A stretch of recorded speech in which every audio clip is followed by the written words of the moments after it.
Hi-chan! Hello everybody! Welcome to another story time.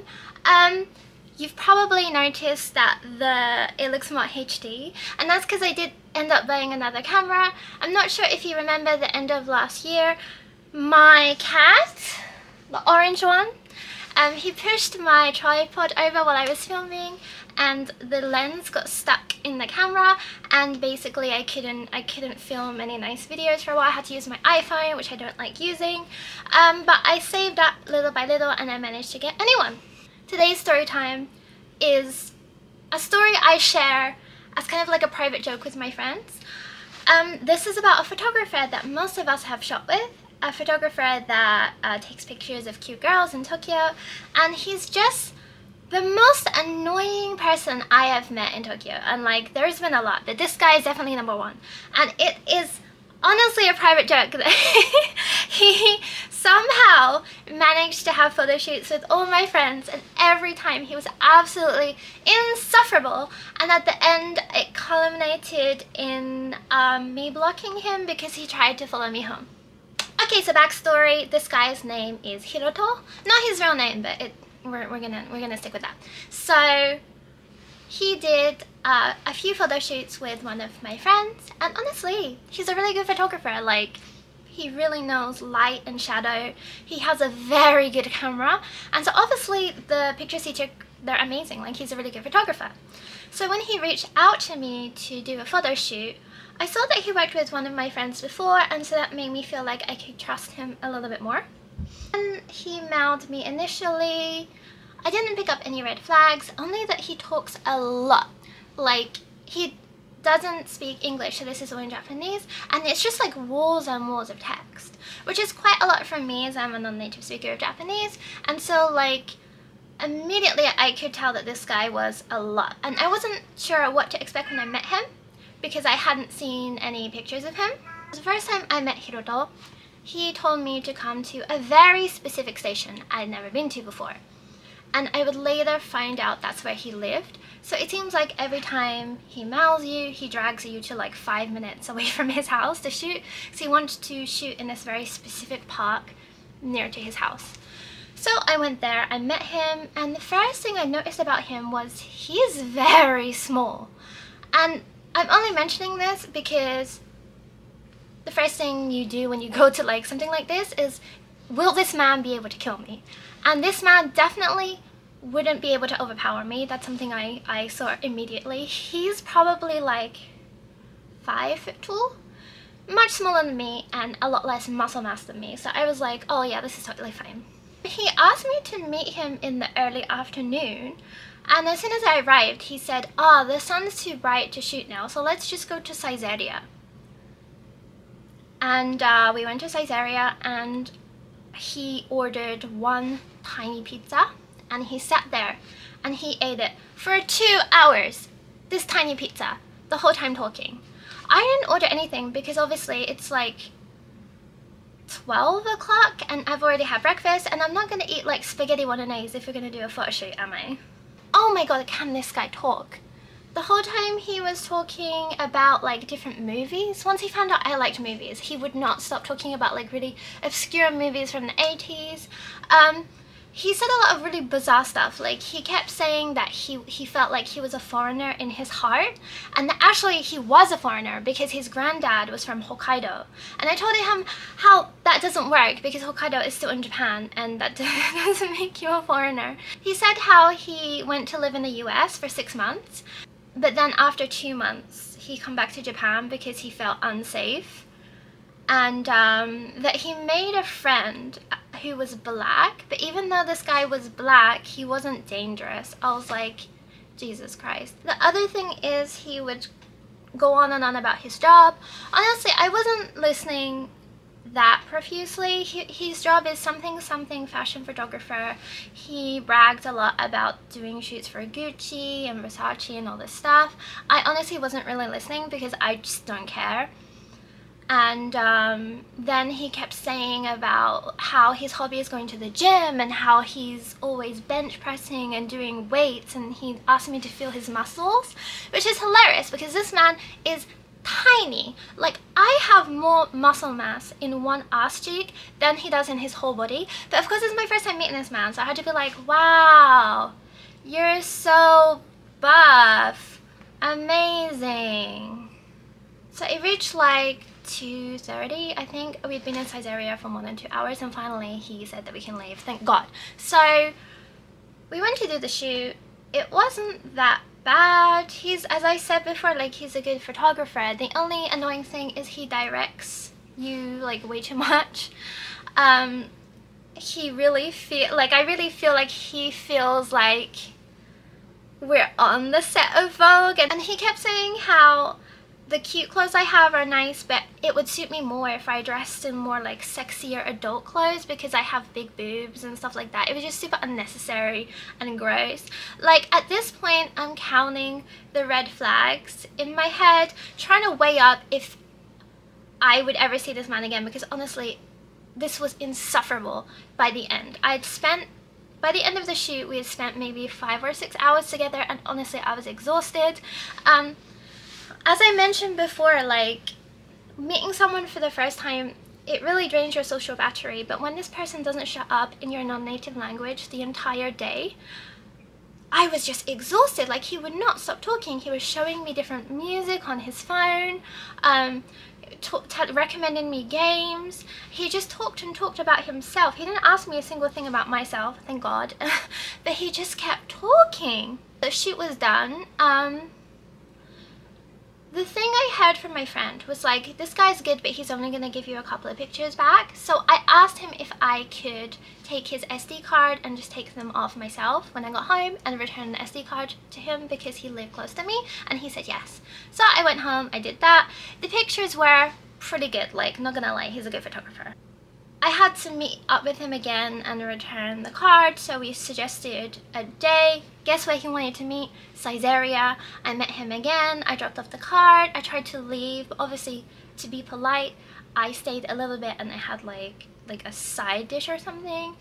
And then as I was getting to leave, he was like, where are you going? Like, I thought that we could watch a movie at the cinema today, seeing as like it's so early. And I said, like, obviously I have plans, like, thank you, I'm sorry, but like, why would you just assume that I would go to the cinema with you? That is bizarre. So I left, and honestly, I thought that I would never see this guy again. But then he kept mailing me quite a lot and responding to my stories on Instagram, and I got sent something that I had to wear and take pictures of, and it was quite time sensitive. And the Japanese designer that sent me the thing actually knows the photographer, and she said, oh, why don't you shoot with this guy? And because I was already familiar with him, I was like, I guess I could. Like, I was weighing everything up in my head. I'm like, okay, well, he wasn't too creepy. Like, what did he say so far? Like, something about my boobs, he mentioned my body, like, blah blah blah. This guy's not all there, but he's probably just a little bit lonely, blah blah blah. So I made a lot of excuses, and I agreed to meet him again. By this time, he shot with a few other people that I knew, so in that respect I felt like maybe he was safe. So anyways, I went and did the shoot. This one was more like a concept shoot.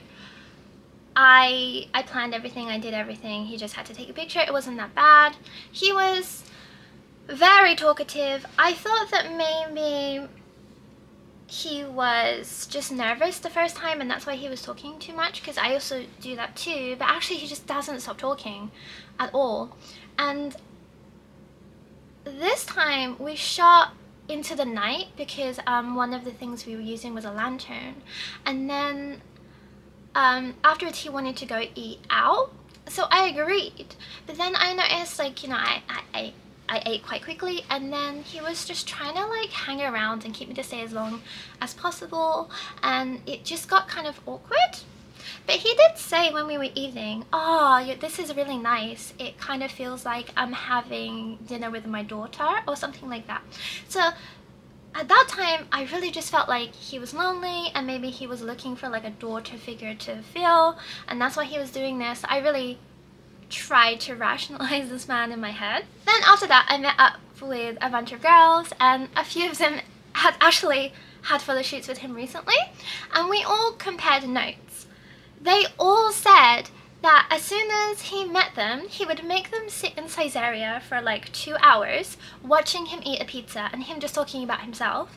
And then he would take pictures of them, he would talk non-stop, say a lot of really weird stuff, and then try to keep them as long as possible. So it seemed like this guy is very consistently weird. Again, not like the worst guy in the world, but just a little bit strange. Not enough so to make you think he's like a predator or anything, enough to just realize there are some red flags.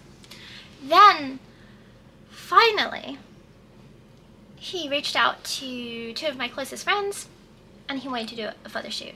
And he'd also been in my DMs this whole time mailing me to do a photo shoot, and honestly I had just been ignoring him because I was also just really busy. And when he reached out to my 2 closest friends, I said, instead of shooting with him separately, why don't we do a photo shoot together? Because then if something does happen, there's more of us, I guess. And honestly, they had heard my stories about this guy and they didn't believe he could be this bad. Like they said, because you know how like I sometimes exaggerate things? Well, I guess they assumed that I was fluffing the story and maybe he wasn't as annoying as I had suggested. So again, he asked to meet up with us at 12 o'clock.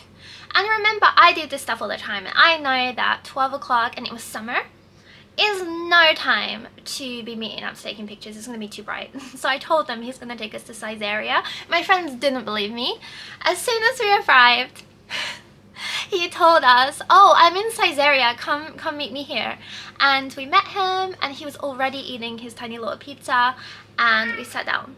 The hilarious thing was, I think he just got so excited being around so many foreigners, but he was like showing my friends around Caesarea and being like, look, you can have free water here, there's a drink bar, and like showing them how to get ice and stuff, which is hilarious because my friends told him that they've lived in Japan like 8 years or something. Of course they know about Caesarea, of course they know that the water is free, of course they know how to use a drink bar, blah blah blah blah blah, but this guy did not care, and it didn't matter they said they knew either, he was gonna tell them. And then we sat down, we started talking. It was good for me because I kind of just like zoned out, and he just talked for about 2.5 hours, and he was explaining the plots of movies to my friend. He was explaining the plot of RoboCop to my friend Nicole, who does not care. And the thing is like, I'm British, and a lot of the time I can't be direct and tell someone I'm not interested, but my friends made it very clear they are not interested in RoboCop or any of these things, but he would not stop explaining them. And of course he said how like he's kind of like a foreigner too, and because his grandfather is from Hokkaido and all this kind of stuff, and about his friend that he met in the US, blah blah blah, and trying to get my friends to feel his muscles.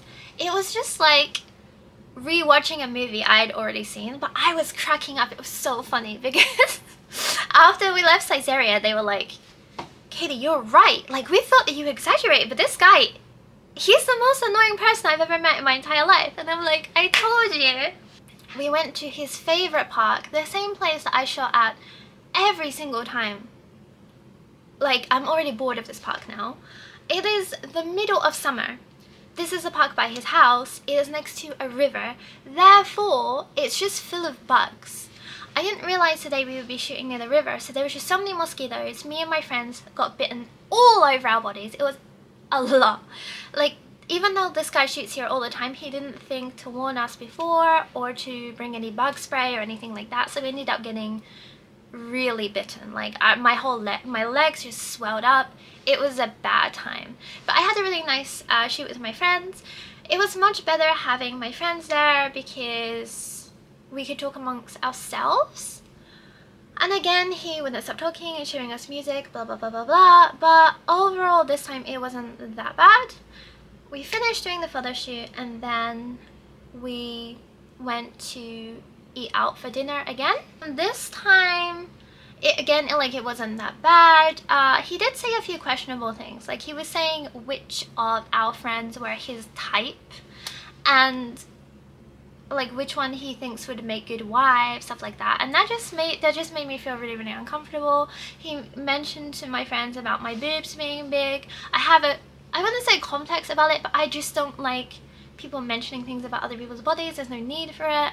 Again, he was just being an ass. I don't know. So like, already I was like, this is the last time I'm seeing this guy. And then we decided to take taxis back to the station. My friends were going one way and I was going another, so we took 2 taxis. And I got in my taxi and Hiroto jumped in the taxi with me. And immediately I was confused because I said, don't you live here? Like, why are you taking a taxi to the station? And he's like, oh no, like, I have some other things I have to do, so I have to go to the station. I'm like, okay. So we get to the station. I say quickly, okay, well, I gotta go, thank you, bye, because it's already dark, I'm exhausted. I beep through the gate, go into the station, and I hear the clip-clop of his tiny feet following me. I said, Hiroto, what are you doing in the station? This is where you live, like, why are you following me? He said, oh, you know, like, I feel like tonight I want to take some pictures of the street at night, so I wanted to get some night pictures. I was like, okay, well, good luck. And I speed up ahead and he's trying to catch up with me and I'm trying to lose this guy and he just won't. So like, I end up getting on my train and he comes and sits down next to me. At this point, I just can't be bothered. He's talking and I'm just not saying anything. Then I go to get off the train and he gets off at my station and follows me out to the gate. And at this point, I just start getting really annoyed. I'm already exhausted, I have 0 social battery, and I've had to deal with this guy all day. And I said, what are you doing here? This is my station. And he said, oh, but I want to take some pictures outside. I'm like, there is nothing here. My station, there's nothing. It's not good for taking pictures. Like, it's just literally, there's nothing here. Find another station. And then he said, oh, can you wait with me while I smoke a cigarette? And I turned around to leave and he grabbed me by the arm and he was like, oh, do you have a little bit more time to spend with me? And at this point I was done. I just pushed him off of me and just stormed off and I didn't even look back. I stormed all the way back to my house and slammed the door. I knew that he wasn't following me, so that's fine. And I was just done. And then immediately I'm like, what if this guy knows where I live now, blah, blah, blah. It was just a bad time. I told my friends what happened. The other girls that shot with him, I told them too. They all agreed that while he wasn't necessarily too gross with them, after hearing what happened with me, they wouldn't shoot with him again. And honestly, how he behaved, they just weren't surprised by it. So yeah, the whole experience was just exhausting, honestly, because I already don't do that many photo shoots anymore. Like, I do a few for some Japanese fashion brands, my friends' brands, stuff like that, but I really don't like doing photo shoots anymore because there's always this kind of guy. And like, when I've explained this story before, most times when I've explained it to a man, they've said, oh, why did you meet him the extra times? Like, after the first time when he was being creepy, why didn't you just stop meeting him? And like, that's a very good question. Let me answer that for you. As someone who's been in the industry and has lots of friends in the industry, most photographers are like that, quite frankly. Like, if you didn't shoot with men who are a little bit weird, you wouldn't have any photo shoots. Like, they're all like that. Even if they don't show it to themselves to be like that initially, a lot of them are just like that. And it's hard to tell which ones are just eccentric and which ones are pervy and weird, because it's just really, really hard to tell. Like, don't get me wrong, I know so many wonderful photographers and they're really, really nice and they wouldn't dream of being like that.